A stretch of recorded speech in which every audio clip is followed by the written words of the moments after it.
Collectible questions from Instagram, and I'm just gonna go with you them, and let's just roll with it. Let's dive in. Let's I'm dive ready. in. I'm ready. I'm open. Let's do it. So Stefan would like to know what made you want to become an actress, and do you have an actor idol? I have many acting idols. When I was little, growing up in London, right in the centre of the city, we didn't have much money, but my mum always would find a way to take me to the theatre.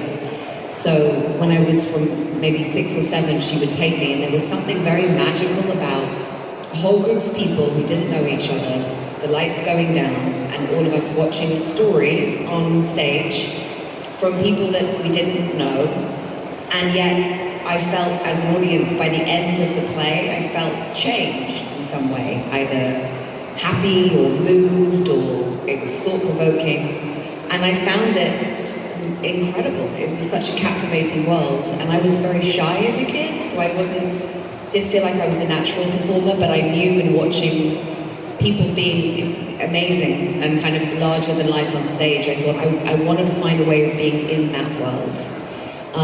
So it was from a young age, really. It never occurred to me not to want to do that.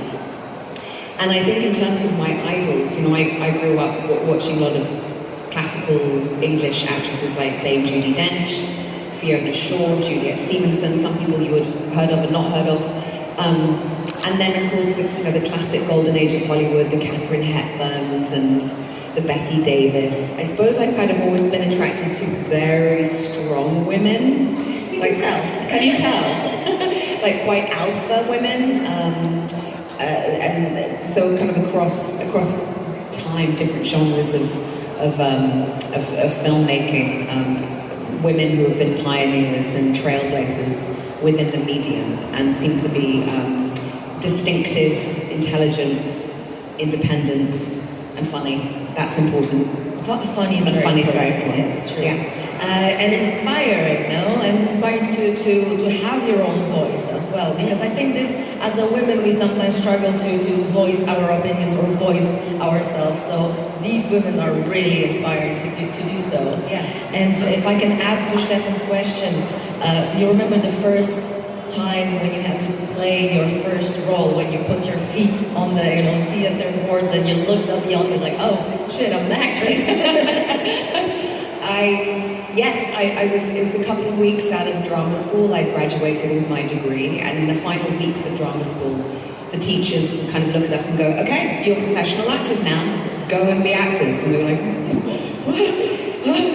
and I remember the first job that I got, it was Greek tragedy in the West End, so start off easy. And I was 23, and I was with an actor who I love as a human being and as an actor, David Atwell, who's a wonderful man. He's still in my life. And I remember before going out, being in the wings and like looking out at the audience and going, I can't remember my lines. Like, how do I move? Just my mind going blank. And then as soon as I got on stage, it felt like I was at home. I just kind of looked out and was like, oh hi, this is my world, these are my people, this is my tribe. Still very nervous, and I still get very nervous. I think it's because I care. I think it's nerves are really natural and important human physical experience because it shows that we are invested in what we're doing. So I hope my nerves never go, because that shows that I still care about what I'm doing. Well, that's so beautifully said, and I heard that recently, like, anxiety is because you care about something. So since then I just says like, I'm not anxious, I'm just very curious. Writer to immerse myself more in the language and the ideas that he or she was exploring when they were writing these kind of books. So that might be quite an intellectual exercise, and then when it comes to the more physical things, like for Mission Impossible, I trained for 5 months, 5 days a week, full time, and I was learning how to drift in a car on a racetrack in England, and I was learning mixed martial arts, and I was doing HIIT and Pilates, lots of running, and I remember at one point being in my local park running, and the trainer said, oh, Tom Cruise wants you to run with him in the film. And I was like, but he's Mr. Running Man, like he's worked on that that Tom Cruise run for decades. And so, I remember when she told me that, I just suddenly when you get a lot more adrenaline, you realize, oh my God, I can actually work a lot harder if I'm really scared. And I just suddenly was like, I could run a lot faster. Because the idea of having to run next to him while being handcuffed, while wearing heels, I was like, I have to make sure that I'm really prepared. So I think every job asks of you to do something different. But the thing that they all have in common is to be present, to turn up and be available to the people that you're working with, so you create a good rapport with the other actors and the director and the crew as well, and so that you can have a sense that you're all working together, collaborating as part of a team. Yeah. Well, thank you, that's beautifully said. And did you have to run in the park in the heels as well? Oh, I had to practice. It was like, I need to only now run in heels. Yeah. It's now when I run, I only run in heels. Yeah, that's a different pair of shoes, you know? That's a different pair of shoes. And you mentioned that, there's the difference between movies and the theater. And the theater, of course, I presume it's your first love, because that's that's where you started. And it is Rebecca that has a beautiful and raw medium, because completely different to a movie. You go there and you have to do it. There's no cut, there's no redo. So it's this feeling of completion, and also there's something very, very special about in a time when now everything is recorded, and we always record ourselves, document ourselves, witness ourselves experiencing things. When if I'm enjoying my own birthday party, I'm also witnessing myself being watched enjoying my own birthday party. It's kind of interesting what it does to the psyche. But in theatre, most part, because we're not allowed phones go down, my phone goes down, and we are just together. And we know by the end of the day, that experience will never exist anywhere else. It was never recorded. And I think because we live in a world that is so recorded and digitized, there's something very human and sensitive and sensual about that experience, which I find very enriching. And it makes me, I think, a more empathetic human being. Film and TV, you can try lots of different ways. It's stop, start. With film, you can start the first day with, the final scene of the movie. Nothing's in order, so in your mind you have to do that preparation of working out where in the story that you are on any given day when you're filming it, because the filming is often, the schedule is dependent on when the location is available, if there is a particular stunt that has to be worked out. There's so many technical aspects of it that the actors are less down the priority list in terms of what we are asked on any given day to do. So you've got to kind of come in, think on your feet, and adapt to what you're reacting to. And then there is a sense of that you don't know how the audience are going to respond until maybe a year later. Or in my case, we're working on Mission Impossible. We started in 2019, and the final episode doesn't come out till next May. So there isn't that conversation that I'm having in real time with the audience. But the exciting thing about that is you build up the expectation of we were holding on to the secret that we hope the audiences are going to love, and we make sure it's the best it can possibly be before we, share it with the world. But it kind of robs you from that completion, no? When you're doing... Yeah, you're in this sense of kind of suspended time where you can't quite settle. Because it's kind of on set, they talk about you go from 0 to 100, so you kind of sit down, lots of waiting, and then suddenly you're like, okay, and you have to go, and it's on action, and you might have to be in the middle of an intense emotional experience, or an argument, or say you and I are in a scene, we might have just met, and yet we're meant to play sisters that have known each other all their lives. Imagine so you have that. to kind of find a way of feeling very connected without much time to do it. It seems like it's more difficult in theater. Because in the beginning of that question, I was thinking theater is more difficult, but now when you put it like this, just to jump into those emotions like that, that's tricky. They both ask for different skill sets, I think. They're both difficult in their own way, which is why, there are phenomenal actors and artists who are kind of genius, extraordinary, and they make it look so easy, and it'll make you as an audience member feel totally connected to them. And yet you've never met them or seen them before. You feel totally immersed in the world that they can create for you. And that takes not just talent, but a tremendous amount of discipline, focus, hard work, practice, mistakes, anxiety. in order to eventually get to that place where you can build up a physical skill set to be able to take an audience on a journey. So they ask different things, and I think what I love is when I do film, I understand theatre more, and when I do theatre, I understand film more, because I'm seeing almost the mirror version of it. That is pretty cool. And I really like the thing that you said, that theater is almost a service. That you go there to serve to people, to what you experience as a young kid, of that catharsis and that, you know, those emotions. I don't remember to whom I was talking before, but they also said that going to theater is like training our emotions, because we can train them in a safe space. Yeah. So we can go through the tragedy of losing close people, love, hate, everything. But you're just sitting there, safe, but you're going through it inside, so you kind of train your nervous system for yet to come, hopefully not. But it's pretty cool, it's nice to hear. Sorry. That we all believe that we are the heroes of our own lives, and yet it would be someone else or society or someone living with the consequences of our actions who tell us that was an evil or a cruel act. And I think that conversation about good versus evil is a very heightened, archetypal, ancient, human condition kind of conversation, which is probably why so many people seem to love superheroes. It's very much those big themes of love, hate, good, bad. It can be these quite dramatic worlds, and then also a little bit more black and white. It's kind of easier sometimes with I think the superhero world to determine who is considered good, who is considered bad.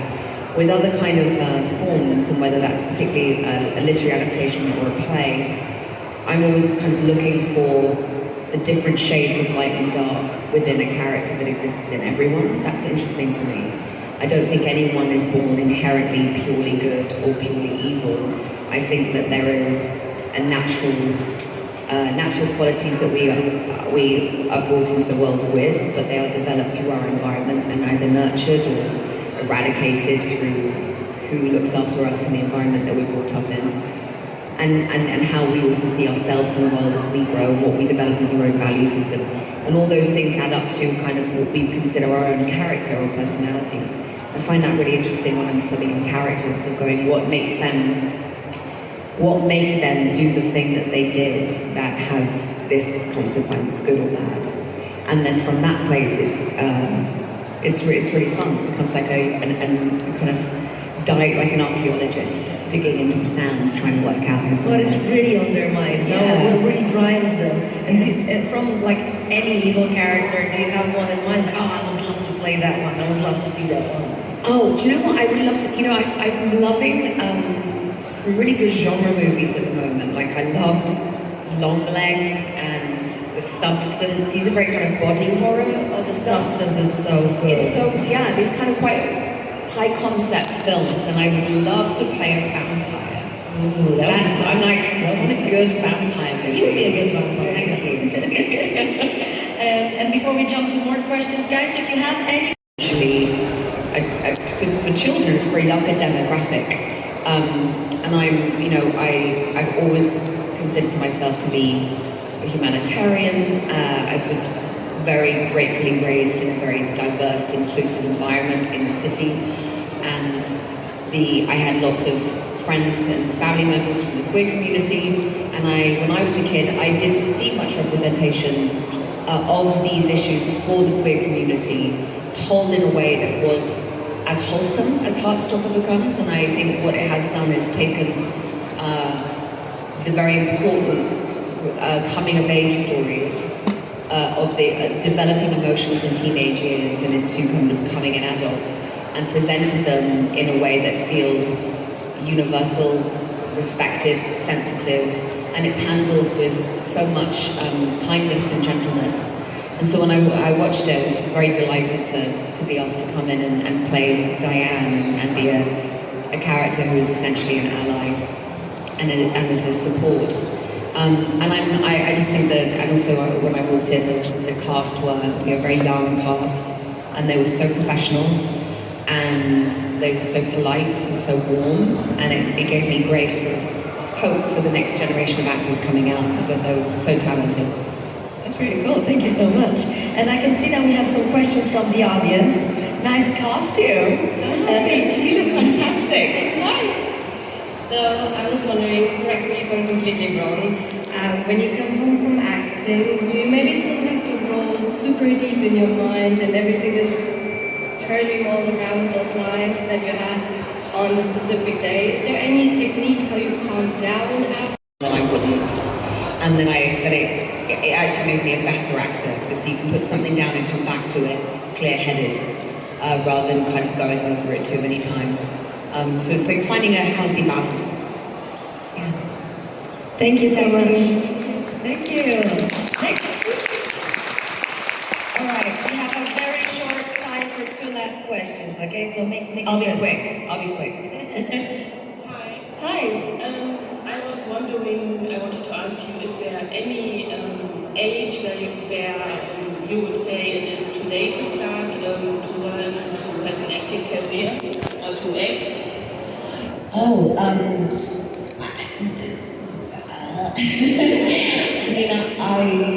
think there are so many different ways that someone can begin a career in acting. I respect it so much as a profession and as a sort of a heritage of British theatre, how dedicated you have to be to build up a true stagecraft and a skill set that one is lucky enough to inherit from generations before us who really paved the way to show us what the best of stage work can do. And for me, it was really important that I studied it and I took it very seriously without taking myself too seriously. And I've met people and worked with people who started later in life. I've met people who had careers before. I did a play with someone who was a fantastic actor, and he had been a police officer for many years. I know an actor that's now become a fireman. They kind of, and that he would claim that being an actor made him a really good fireman because it made him very present and empathetic and gave him sort of the stamina to go through the training. So it can I think the skill set you can have as an actor can also be beneficial to lots of different kind of walks of life. I think the main thing is to ask, for someone to ask at any time in their life that they would want to become an actor, what are the reasons for that? Why must they do this? Because if it's anything to do with fame or money, that is not the reason to even attempt to enter this industry. If it's to do with the wanting to develop a skill set to learn how to develop as a communicator, to be an active member of your community through service of storytelling. If you want to use it to better relate to other people in your life or to understand language and the power of language, they all, for me, feel very noble reasons to pursue the career, and I think that can happen at any stage of life. Thank you very much.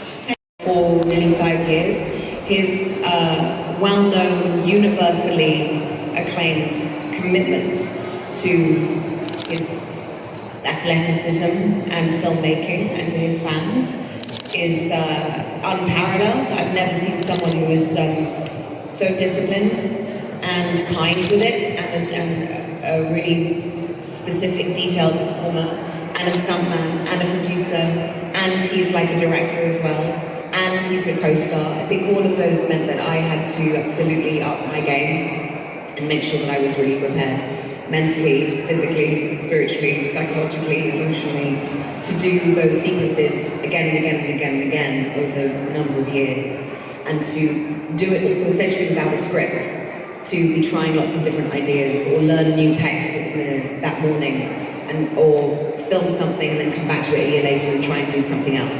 So I think that asked just so much more of me. I think that's where I developed as an actor.